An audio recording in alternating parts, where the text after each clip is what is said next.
जय श्री कृष्ण मित्रों, आज આપણે જોવાનું છે કે પોલીકેબના ઇન્વર્ટરમાં હાઈ વોલ્ટેજનું સેટિંગ કઈ રીતે કરવું। તો સૌથી પહેલા આપણે આ પોલીકેબની એપ્લિકેશનનો ડાઉનલોડ કરી દેવાની છે અને ત્યાર પછી નીચે જે બ્લૂટૂથ કનેક્શન લખેલું છે ત્યાં આપણે ક્લિક કરીને આ બધા જ ઓપ્શનને અલાઉ કરી દેવાના છે।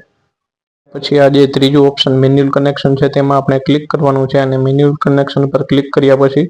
આપણે સ્કેનિંગ ન્યૂ ડિવાઇસીસ પર ક્લિક કરશું અને સ્કેનિંગ ન્યૂ ડિવાઇસીસ પર ક્લિક કરશું એટલે આપણે એક સિરિયલ નંબર જોવા મળશે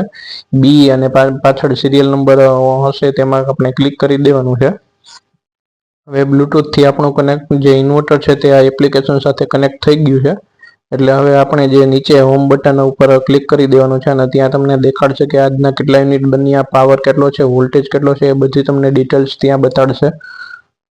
હવે આવી રીતે જો તમારે વોર્નિંગ આવે તો તેના ઉપર ઓકે ક્લિક કરી દેવાનું છે અને ઉપરના જે કોર્નરમાં ઈ ટોટલ લખેલું છે તે ઈ ટોટલ ઉપર આપણે અત્યાર સુધીમાં ઇન્વર્ટર લગાડેલું છે ત્યાં કેટલા યુનિટ જનરેટ થયા એ બધું બતાડે છે। હવે આપણે હાઈ વોલ્ટેજનું સેટિંગ કરવા માટે નીચેની બાજુ લેફ્ટ કોર્નર રાઈટ કોર્નરમાં આપણે કોન્સોલ કરીને સેટિંગનું બટન છે ત્યાં આપણે ક્લિક કરવાનું છે। હવે સેટિંગના બટન પર ક્લિક કર્યા પછી ગ્રીડ પેરામીટર્સ પર આપણે ક્લિક કરવાનું છે અને ગ્રીડ પેરામીટર્સમાં આપણને એક પાસવર્ડ પૂછશે અને પાસવર્ડ આપણે તેમાં એન્ટર કરવાનો છે સ્મોલ ABCDમાં ADMIN એટલે કે એડમી। ત્યાર પછી આપણે ઓકે ઉપર ક્લિક કરવાનું છે અને હવે ત્યાર પછી આપણે જોઈ શકો છો કે વોલ્ટેજ હાઈ લોસ લેવલ જે વોલ્ટેજ હાઈ લોસ લેવલ છે તે અહીંયા 285 છે તો તેની જગ્યાએ આપણે 285 ની જગ્યાએ 300 વોલ્ટેજ આપણે સેટિંગ કરી નાખવાનું છે એટલે આપણે 285 ઉપર ક્લિક કરશું એટલે ત્યાર પછી આવી રીતે તમે અત્યારે વિડીયોમાં જોઈ શકો છો તેવી રીતે એક ડાયલોગ બોક્સ ખુલશે